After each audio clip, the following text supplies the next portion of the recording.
कल्पना कीजिए कि कोई इंसान अपने घर के सबसे आरामदायक सोफे पर बैठा है, हाथ में स्मार्टफोन है और वो दुनिया के सबसे महान और गहरे आध्यात्मिक ज्ञान को अपनी स्क्रीन पर देख रहा है। हाँ, मतलब सतह से देखने पर तो लगता है कि इससे बेहतर और क्या ही हो सकता है। बिल्कुल, लेकिन क्या हो अगर मैं कहूँ कि ठीक उसी पल वो इंसान अनजाने में एक पूरी पीढ़ी का नुकसान कर रहा है और सदियों पुरानी एक ऐसी कड़ी को तोड़ रहा है जिसे दोबारा जोड़ना शायद शायद नामुमकिन हो जाए।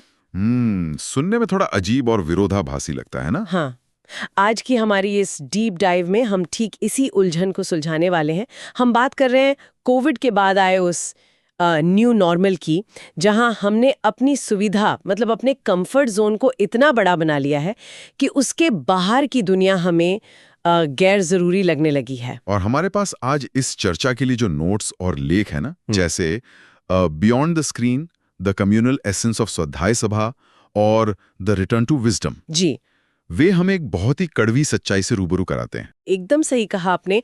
और आज का हमारा मिशन भी यही समझना है कि अपनी सुविधा और इस स्क्रीन टाइम के जाल में उलझकर कैसे हम एक एकाग्रता, समुदाय और जिन वाणी के उस बेहद शांत माहौल को खोते जा रहे हैं जो हमारी पिछली पीढ़ियों ने बड़ी मेहनत से संजोया था।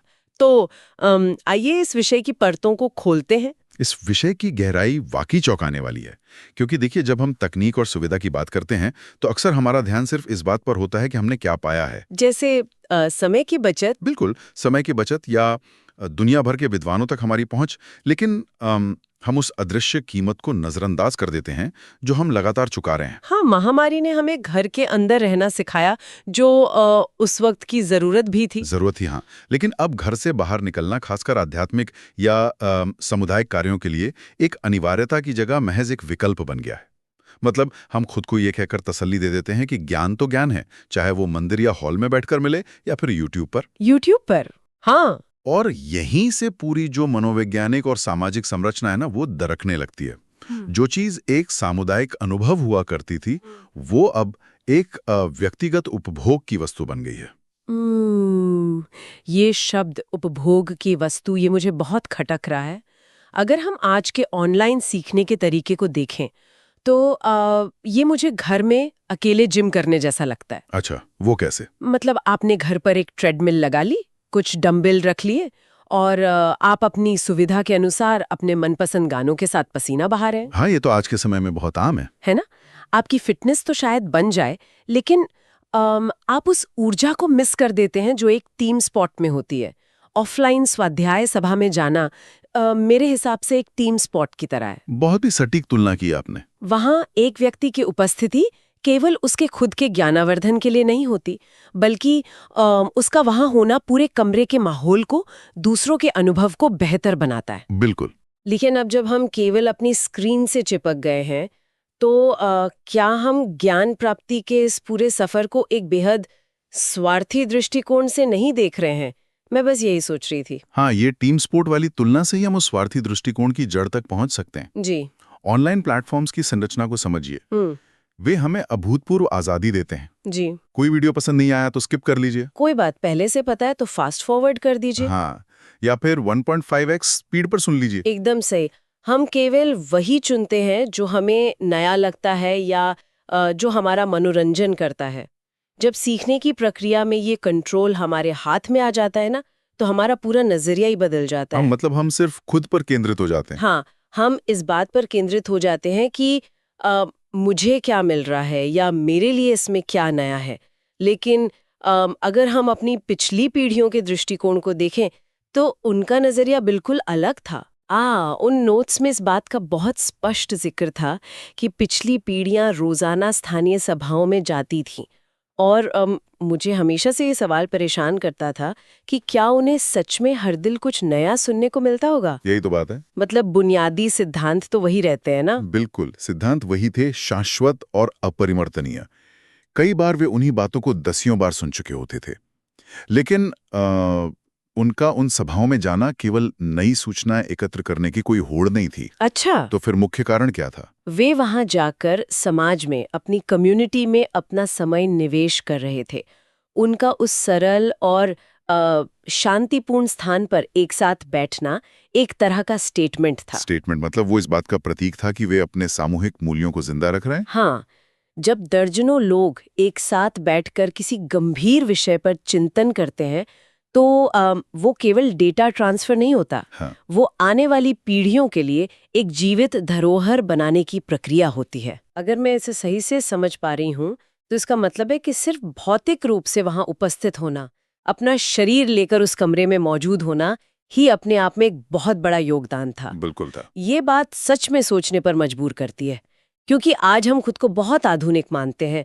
हम गर्व से बताते हैं कि कैसे हमने कोई बहुत बड़ा अंतर्राष्ट्रीय धार्मिक आयोजन लाइव स्ट्रीम के जरिए देखा। हाँ, बड़े आयोजनों की तो खूब चर्चा होती है। लेकिन जो हमारी रोजमर्रा की स्थानीय सभाएं हैं, जो किसी भी समाज की असली रीढ़ होती हैं, वे तो सूनी होती जा रही हैं। यही सबसे बड़ी विडंबना है। अगर हम ज्ञान को केवल अपने उपभोग की चीज मान लें तो वह सामाजिक परंपरा वहीं टूट जाती है। और जो बात मुझे सबसे ज्यादा परेशान कर रही है वो ये है कि इस टूटती हुई कड़ी का सबसे पहला शिकार कौन हो रहा है? देखिए, का सबसे पहला और सबसे गहरा शिकार हमारे बच्चे हो रहे हैं। बाल मनोविज्ञान का एक बहुत ही बुनियादी नियम है कि बच्चे उन चीजों को कभी नहीं सीखते जो हम उन्हें केवल बोलकर सिखाने की कोशिश करते हैं। मतलब वो सीखते हैं जो वे हमें करते हुए देखते हैं, हमारे एक्शन की नकल करते हैं। एकदम सही। अब जरा उस परिदृश्य की कल्पना कीजिए जहां एक व्यक्ति रोजाना अपने लैपटॉप या फोन पर स्वाध्याय कर रहा है। उस घर के बच्चे के नजरिए से इस पूरी घटना को देखें। उस बच्चे के लिए वो स्क्रीन क्या है? उसी स्क्रीन पर थोड़ी देर पहले कोई कॉमेडी वीडियो चल रहा था, फिर ऑफिस की कोई तनावपूर्ण जूम मीटिंग हुई और अब अचानक उसी स्क्रीन पर कोई अत्यंत पवित्र धार्मिक प्रवचन चल रहा है।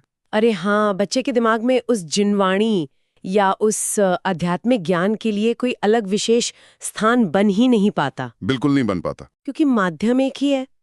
और अगर बीच बीच में व्हाट्सएप या ईमेल के नोटिफिकेशन बज रहे हो और इंसान उन्हें चेक कर रहा हो तो वो पवित्रता तो पूरी तरह से खत्म ही हो जाती है।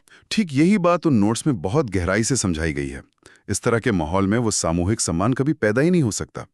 इसके विपरीत जरा ऑफलाइन सभा के अनुभव को देखिए। हाँ, वहाँ का माहौल ही अलग होता है। जब लोग तैयार होते हैं, अपना घर छोड़ते हैं, अपना फोन साइलेंट करके या घर पर ही छोड़कर किसी सभा में जाते हैं और वहां शारीरिक और मानसिक रूप से पूरी तरह से उपस्थित होते हैं, तो ये पूरी प्रक्रिया बिना एक भी शब्द कहे बच्चों को अनुशासन का सबसे बड़ा पाठ पढ़ा देती है। बिल्कुल, वे समझ जाते हैं कि ये कोई ऐसी चीज है जिसके लिए रोजमर्रा के काम रोके जा सकते हैं, जिसके लिए अलग से समय और ध्यान देने की जरूरत है। जो इस ऑनलाइन सुविधा के कारण बहुत नुकसान उठा रहा है, और वो है उभरते हुए नए विद्वान।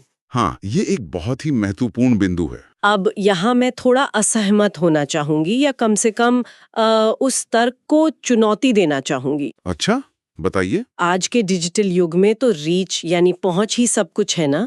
इंटरनेट ने तो ये मुमकिन कर दिया है कि कोई भी नया विद्वान यूट्यूब पर अपना वीडियो डाले और रातों रात लाखों लोगों तक पहुंच जाए। हाँ, ये तो है। तो क्या वो डिजिटल संख्या, वे लाखों व्यूज एक नए विद्वान को स्थापित करने के लिए काफी नहीं है? क्या उन्हें सच में एक छोटे से हॉल में बैठे 50 या 100 लोगों की जरूरत है? ये एक बहुत ही स्वाभाविक सवाल है जो पहली नजर में बिल्कुल सही लगता है। हम अक्सर संख्याओं के भ्रम में पड़ जाते हैं, लेकिन वो नोट्स में एक बहुत ही दिलचस्प और आंखें खोलने वाला आंकड़ा दिया गया है। अच्छा, क्या है वो आंकड़ा? उसमें स्पष्ट रूप से कहा गया है कि ऑफलाइन सभा में पूरी तरह से एकाग्र होकर बैठा एक उपस्थित श्रोता YouTube वीडियो पर आने वाले 100 सामान्य व्यूज के बराबर है। यानी एक भौतिक श्रोता बराबर 100 ऑनलाइन व्यूज। एक सेकंड रुके, 1 बराबर 100? जी हाँ। ये अनुपात तो बहुत बड़ा है।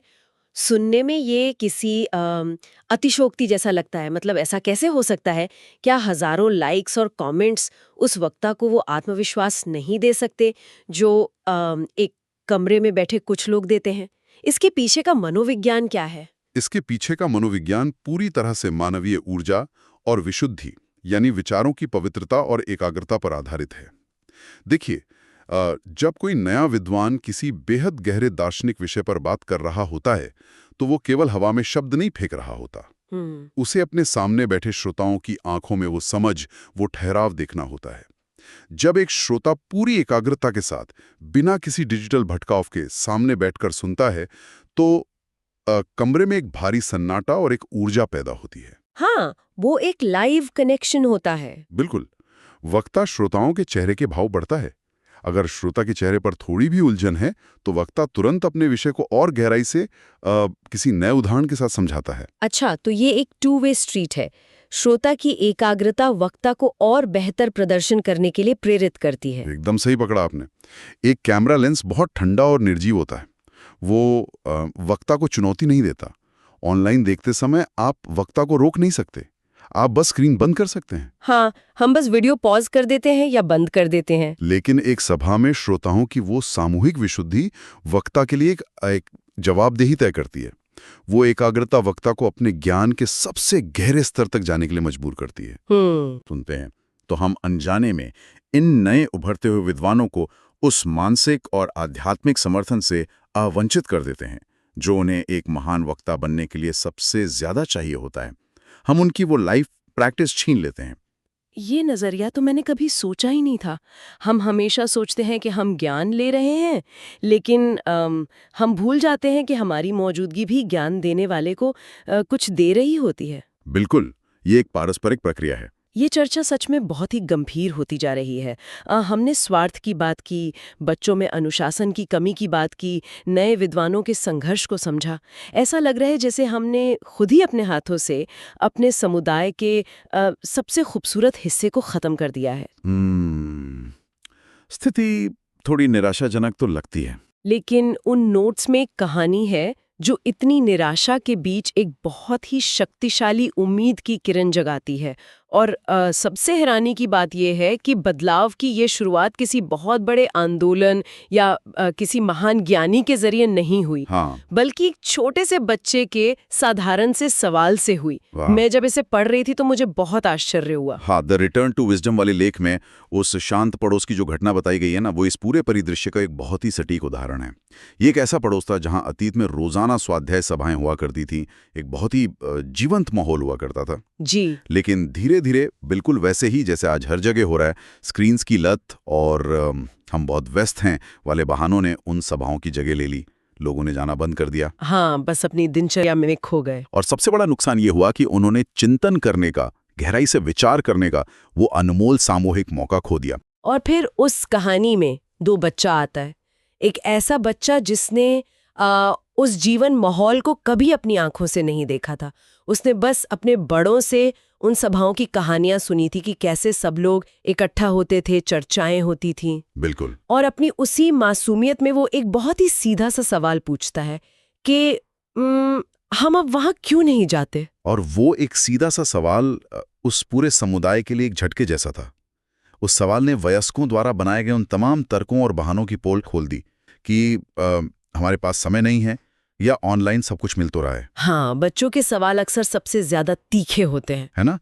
उस मासूम सवाल ने उन्हें सच्चाई का सामना करने पर मजबूर कर दिया कि असल में समय की कमी नहीं है, बल्कि उनकी प्राथमिकताएं बदल गई हैं। उन्होंने अपनी सुविधा को अपनी आध्यात्मिक और सामुदायिक जिम्मेदारी से ऊपर रख दिया है। यह सवाल इसलिए भी इतना गहरा था क्योंकि यह महज कोई दार्शनिक बात नहीं थी।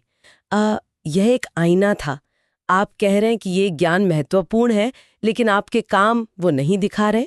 एकदम सही। और इसका परिणाम क्या हुआ? कहानी बताती है कि कुछ परिवारों ने इस पर सच में विचार किया। उन्होंने ये तय किया कि वे फोन को किनारे रखेंगे और वापस इकट्ठा होंगे। और जब उन्होंने ऐसा किया तो इसके नतीजे बहुत ही प्रभावशाली थे। कोई रातों रात चमत्कार नहीं हुआ, लेकिन धीरे धीरे बदलाव दिखने लगा। अच्छा, किस तरह के बदलाव? जब परिवार वापस उन सभाओं में जाने लगे तो घरों में एक अलग तरह की शांति महसूस की जाने लगी।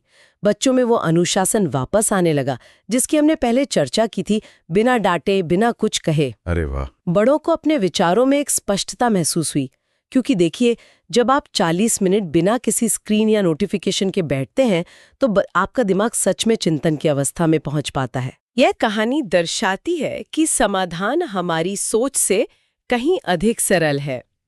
लेकिन यहाँ एक बहुत ही व्यावहारिक और जरूरी सवाल उठता है। जी पूछिए। जब हम इस वापसी की बात करते हैं तो क्या इसका मतलब ये है कि हमें इंटरनेट को पूरी तरह से नकार देना चाहिए? क्या हमें अपने स्मार्टफोन्स को बंद करके किसी पुराने युग में लौट जाना चाहिए? नहीं, ऐसा बिल्कुल नहीं है। क्योंकि बहुत से लोग ऐसे हैं जो दूर दराज के इलाकों में रहते हैं, विदेशों में हैं, जहाँ कोई स्थानीय सभा होती ही नहीं है। तो क्या वे इस ज्ञान से वंचित रह जाएं? नहीं, बिल्कुल नहीं। अगर हम उन नोट्स का सावधानी से विश्लेषण करें तो उनमें किसी भी तरह के चरम विचार या पूर्ण बहिष्कार की बात नहीं की गई है। तकनीक अपने आप में कोई दुश्मन नहीं है। जो लोग भौगोलिक रूप से दूर हैं या जो शारीरिक रूप से अस्वस्थ हैं और बाहर नहीं जा सकते, उनके लिए ऑनलाइन सीखना आज भी एक वरदान है। तो फिर असली समस्या किन लोगों के साथ है?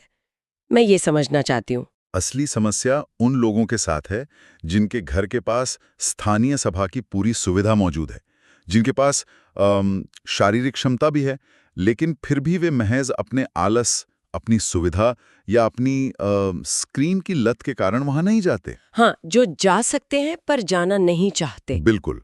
उन लेखों के अनुसार ऐसे लोगों के लिए ये पुनर्विचार करने का समय है। हमें तकनीक का अंधाधुंध विरोध नहीं करना है, बल्कि अपनी जिंदगी में एक सही संतुलन ढूंढना है। ये तो कुछ आज के हाइब्रिड वर्क मॉडल जैसा हो गया। अच्छा, वो कैसे? जैसे कॉर्पोरेट दुनिया ने महामारी के बाद ये मान लिया है कि आप रोज ऑफिस ना आए तो चलेगा, काम घर से भी हो सकता है, लेकिन फिर भी हफ्ते में 2 दिन या कुछ समय के लिए ऑफिस आकर अपनी टीम के साथ बैठना उस कंपनी के कल्चर को जिंदा रखने के लिए बेहद जरूरी है। हाँ, ये तो है। अगर सब 100% रिमोट हो जाएं तो कंपनी की आत्मा मर जाती है। क्या स्वाध्याय सभाएं भी समाज का वही कल्चरल हेडक्वार्टर नहीं है? यह तुलना इस स्थिति पर बिल्कुल सटीक बैठती है। स्वाध्याय सभाएं वाकई हमारे समाज का कल्चरल हेडक्वार्टर्स हैं, और इसीलिए स्रोतों में एक बहुत ही व्यवहारिक समाधान दिया गया है। वो क्या है? उसमें कहा गया है कि एक स्वस्थ प्रतिशत तय किया जाना चाहिए। अगर कोई व्यक्ति अपने स्वाध्याय के कुल समय का 30% से 50% हिस्सा ऑफलाइन उपस्थिति को समर्पित कर दे, तो एक बेहतरीन संतुलन बन सकता है। 30% से 50%, मतलब अगर आप हफ्ते में 10 घंटे स्वाध्याय करते हैं तो कम से कम 3 या 4 घंटे शारीरिक रूप से किसी सभा में जाकर बिताएं। बिल्कुल। बाकी का 50 से 70% समय आप आराम से ऑनलाइन अपनी गति से सीख सकते हैं, नए विषयों की खोज कर सकते हैं।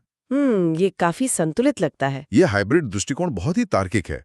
यह व्यक्ति को उसकी व्यक्तिगत जरूरतों को पूरा करने की आजादी भी देता है, और साथ ही समाज को वो भौतिक समर्थन भी प्रदान करता है जिसकी उसे सख्त जरूरत है। हाँ, ये परंपरा को आधुनिकता के साथ संतुलित करने का एक शानदार तरीका है।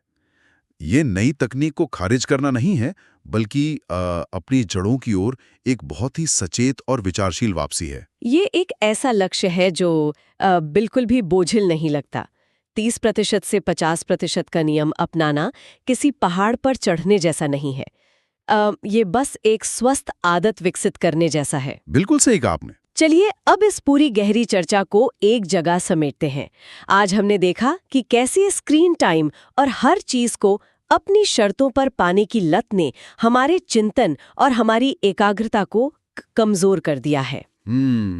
ऑफलाइन स्वाध्याय सभाओं में वापस लौटना केवल खुद के ज्ञानार्जन के लिए नहीं है, ये एक सामाजिक जिम्मेदारी है। और ये जिम्मेदारी कई स्तरों पर काम करती है। ये उस 1:100 के नियम के तहत हमारे नए असंघर्ष कर रहे विद्वानों को वो आवश्यक ऊर्जा और मनोवैज्ञानिक समर्थन देने के बारे में है। जी, ये हमारी अगली पीढ़ी को, मतलब हमारे बच्चों को, बिना कोई लेक्चर दिए केवल अपने आचरण से अनुशासन और जनवाणी के प्रति सम्मान सिखाने के बारे में है। और सबसे बढ़कर ये उस सामुदायिक जुड़ाव और सामूहिक चिंतन को जिंदा रखने के बारे में है जो सदियों से हमारी पहचान का सबसे अहम हिस्सा रहा है। ये बात सच में दिल को छू लेने वाली है कि जिस गहरी शांति, जिस अर्थ और जिस वास्तविक कनेक्शन की हम इंटरनेट की इस अनंत शोर शराबे वाली दुनिया में तलाश कर रहे हैं, वो कहीं दूर नहीं है। बिल्कुल नहीं। वो हमारे ही मोहल्ले में, हमारी ही सभाओं में पहले से मौजूद है। बस जरूरत है तो उस सुविधा के खोल से बाहर निकलने की और वापस लौटने की। वो वापसी केवल एक इमारत या हॉल में लौटना नहीं है, बल्कि अपनी उस खोई हुई एकाग्रता और विशुद्धि की ओर लौटना है जो अंततः हमें एक अधिक जागरूक और बेहतर इंसान बनाती है। बिल्कुल। इस पूरी चर्चा को खत्म करते हुए अंत में एक सवाल है जो हम सभी को खुद से पूछना चाहिए। वो क्या? जरा इस परिदृश्य पर गहराई से विचार करें। अगर कल किसी तकनीकी खराबी के कारण इंटरनेट पूरी तरह से काम करना बंद कर दे या कोई भारी सर्वर क्रैश हो जाए और यूट्यूब पर सहेजा गया डिजिटल ज्ञान का सारा खजाना एक झटके में मिट जाए, तो क्या हमारी आध्यात्मिक यात्रा, हमारा चिंतन वहीं रुक जाएगा? ये एक बहुत ही गहरा सवाल है। क्या हमारे पास जमीन पर वो लोग, वो वास्तविक समुदाय और वो लाइफलाइन बचेगी जिसे हम स्वाध्याय सभा कहते हैं, जो बिना किसी स्क्रीन के भी हमें थामे रख सकें? ये सच में एक ऐसा विचार है जो एक पल के लिए रातों की नींद उड़ा सकता है और हमें ये सोचने पर मजबूर कर सकता है कि असली ज्ञान कहाँ बसता है, बादलों में या हमारे बीच।